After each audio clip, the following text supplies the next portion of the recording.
स्त्री पर बुरी नजर डालने से पहले इस कहानी को पूरा जरूर देख लेना दोस्तों, वरना बाद में बहुत पछताओगे। राक्षस कंब और उसकी राक्षसी सेना ने भगवान शिव की गहरी तपस्या की और कई पुण्य प्राप्त किए। अंत में भगवान ने राक्षस कंब को दर्शन दिए और मनचाहा फल मांगने के लिए कहा। राक्षस ने बलवान यशस्वी होने का आशीर्वाद मांगा। भगवान शिव ने प्रसन्न होकर राक्षस को आशीर्वाद भी दिया।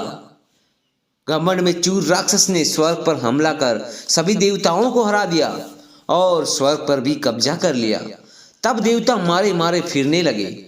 तब उन्हें नारद मुनि मिलते हैं और उनकी सलाह पर इंद्र देवता दत्तात्रेय के पास जाते हैं और अपनी करुण कथा का बखान करते हैं।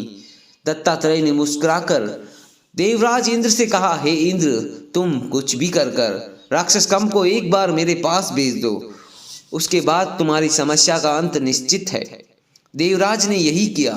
किसी तरह से कंब को भगवान दत्तात्रेय के पास भेजा और उस वक्त दत्तात्रेय भगवान माता लक्ष्मी के साथ बैठे हुए थे, जिन्हें देख राक्षस मंत्र मुग्ध हो गया और उनका हरण कर राक्षस कंब ने उन्हें माता लक्ष्मी को अपने साथ ले गया।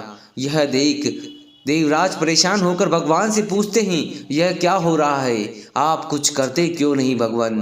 भगवान ने कहा, तुम्हारे कारण हुआ है, तुम ही जाओ और माता लक्ष्मी को सही सलामत लेकर आओ। इंद्र भगवान ने कहा, कंब को भगवान शिव का आशीर्वाद प्राप्त है, देवता उसे हरा नहीं सकते।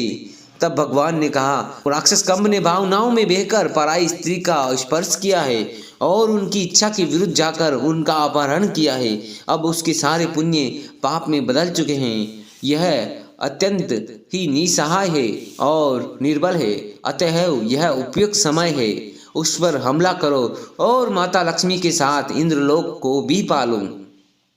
इस कहानी में यही की शिक्षा छुपी है दोस्तों। इस कहानी में बहुत ही अच्छी शिक्षा छुपी है दोस्तों। पराई स्त्री का स्पर्श और पराई स्त्री पर बुरी नजर रखने वाला कितना ही बड़ा पंडित क्यों ना हो, वो पाप का भागी होता है और उन जैसों का साथ देने वाला भी उतना ही पाप का भागी होता है।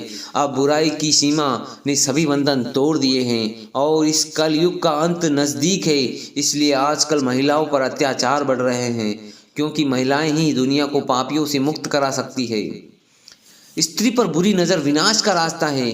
आज के वक्त का सच यही है। दुनिया कितनी भी लड़कियों में बुराई निकाल दे या उसे हर बात के लिए जिम्मेदार बोले, लेकिन ईश्वर के न्याय में अपराधी उसी वक्त सजा के लिए नीति बना बैठता है।